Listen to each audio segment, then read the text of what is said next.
Did Lady leave the track early? Is he all right? Yeah, he did. I haven't seen him yet, so come straight in here. But yeah, a bit of tightness in his calf, so there was no risk taken with that one for today, and we'll just assess over the next 24 hours. Probably there won't be a decision around that till captain's run, I wouldn't have thought. Is that related to what he did in Launceston at all? No, I don't believe it's related to anything. I think it's just some tightness, which it happens occasionally with players, and then if there's any tightness, we just won't risk it. We just won't take a risk with the session.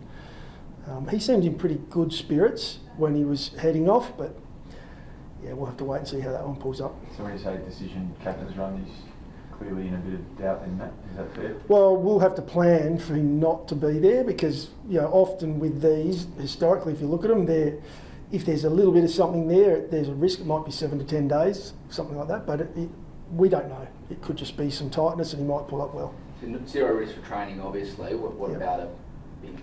Would we bring him in for it? We'd love... Yeah, big stage again, which is great. We'd love to have him there. Everyone knows how important to us he is, so we'll do what we can to have him right, but there's a bigger part to our season as well. We've got an incredibly tough run coming up. Maybe 1 out's better than 3 or 4, definitely.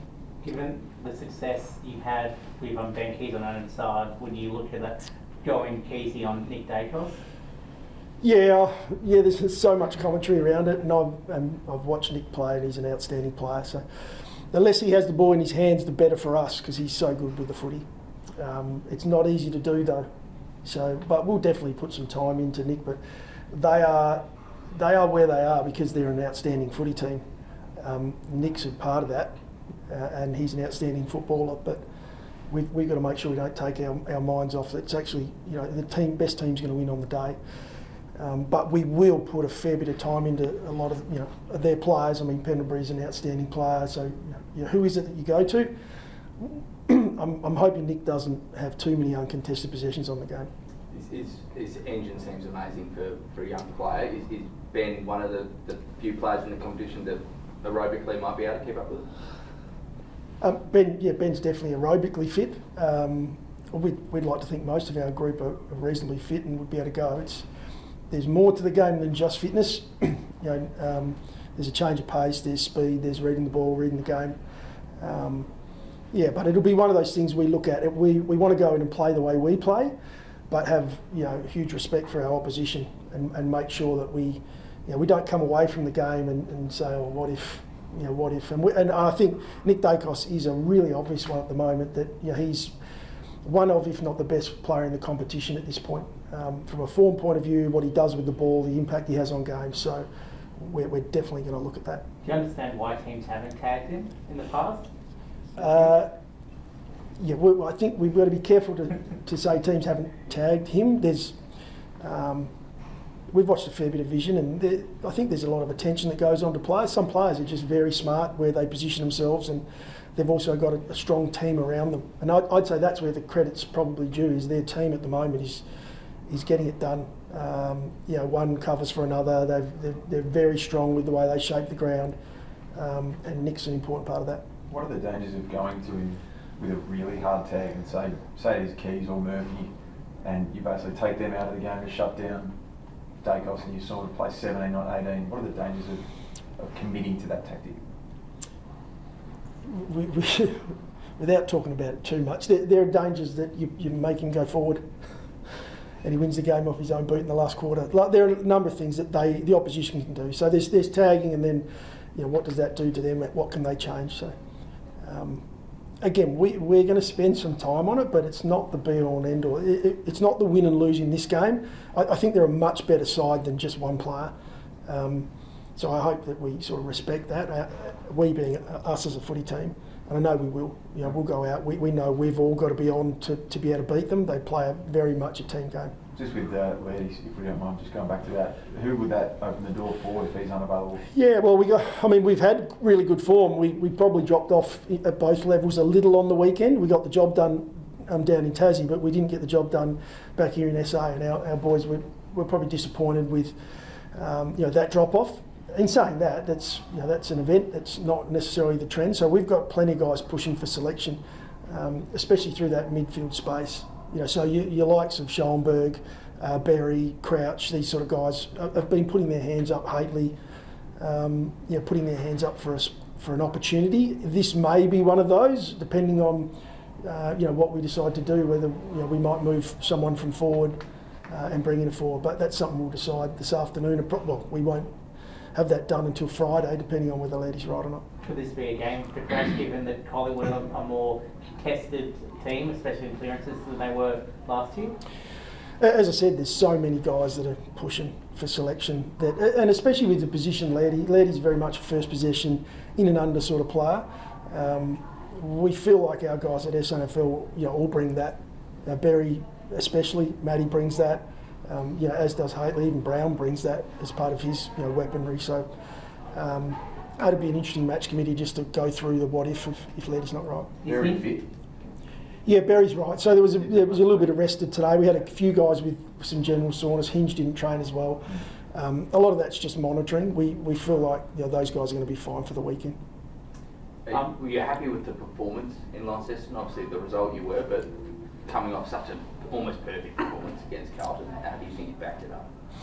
It is tough, isn't it, when you come off that big stage v Carlton and the performance we put out there. That was the most rounded performance I've seen us play in the last 3 or 4 years. So did we perform at that level in Tassie? No, we didn't. But we also played a side that really brought the fight. And I thought we absorbed that. I thought we absorbed that really well. In the end, the training that we'd done got us over the line, and our guys were able to get it done. So really pleasing, but we took so much out of that game where we need to improve. We didn't think we executed well, so our skills were off. Some of our structures and just our roles weren't where they were, 10 days earlier. So we've got still some work to do, but sometimes that's the best lesson you can possibly have. It come off a win, but take a lot of learnings out of it. What does Lockie Murphy bring to your side at the moment as a kind of pressure forward? Exactly as what you said. He brings more than that, but Lockie brings just non-stop work rate, on-field leadership we've spoken about previously, and there were question marks on Murph last year around should he be in the side or shouldn't he, and it's hard to put a number on what he is able to do from an organisational point of view on field. Getting guys where they need to be, covering off for other guys when they're not there. He works both ways, both offence and defence. And I feel like he's really rounded out his game. There were question marks around his finish a couple of years ago. He's got to kick his goals. I thought he did that really well towards the end of last year. And this year he's come in round 3. Well, we've won 4 on the trot. That's a team effort, but I think Murph's a big part of that because he sort of rounds our group off. We've got a lot of guys ahead of the ball that have some really high level talent. I'm not saying Murph doesn't. I'm saying Murph brings something slightly different to those guys. Is that one of the most important positions, I guess, for a coach? Like, you have your Rankins, Rochelle, who has that skill and class, but they have someone in there like Murph and Pedler to do like the grunt work, the pressure work in the forward line? Yeah, it's spot on. So that's the mix, that's balance, that's that cohesion that we talk about. We'd all love to have, say, 18 Isaac Rankins running around the ground, but one of them's got to take the ruck. So that's the extreme of it. We've got to have a balance of our group. That's where Lockie Murphy comes in. That's where Rolly O'Brien's really important in his role. Chase Jones and Lockie Scholl, what they're doing for us at the moment on wings, that's that cohesion part that we talk about. Jordan Butts hold his spot. Yeah, Jordan will hold his spot. Yeah, from our point of view, we look at that sub as an impact player. So the player that's coming off is not necessarily not performing or underperforming. Sometimes that's, matchups on the weekend. That was the decision. Did we need the second tall down back at that point? We didn't feel we did. That enabled us to sort of inject Ned into the game a little bit, and we brought that energy around the ball. So. Jordan will play this week, everything going well. So, I was just going to say, Collingwood aren't particularly tall either with a few of their outs. That's another level you can pull, I guess, again on Sunday? Yeah, they're deceptively tall because they're quite strong in the air. They're a very, very strong aerial team ahead of the ball. Elliott's not a tall player, but you almost need to play that hybrid defender on him or a tall defender because he's so good above his head. And that's across the board with him, Mychek. And so we've got our work cut out for us in that space, and we can't go small down back even though we might match up height-wise because of what they can do in the air. Nick, you said this game isn't sort of be all and end all in the context of what you're building in the broader part of the season. What do you think it says about where your group is at in a long-term point of view if you are able to or match it, win? What do you think it says about where you're going? Hopefully it just shows the trend that we're on at the moment. That we're building and we're still learning. You've seen our best, and then last week you saw us grind out a win. I think that's a really good sign for us. This is another opportunity for us. We'll go into it with that mindset. Our guys will really enjoy it. We learn a lot from the last big stage we played on, which was Carlton, and we performed on it. So now we trust ourselves we can do that. This is another opportunity for us to step up, and we're going to have to. We've sat down and talked about some of the things we probably got wrong last week. They won't hold up against Collingwood and the way they inflict damage. So great opportunity for us. We're looking forward to it. What do you think when you hear the two oldest blokes at the club say we're right for 2024, and Taylor and Rory, one kicks 4 and one has 30? As in going next year? Yeah. Geez, we're going early. Yeah, that's good. It means they're enjoying their footy. And they were influential on the weekend when we needed them to step up. Our experienced players, really did step up in that last quarter. So they're conversations that are always they're ongoing.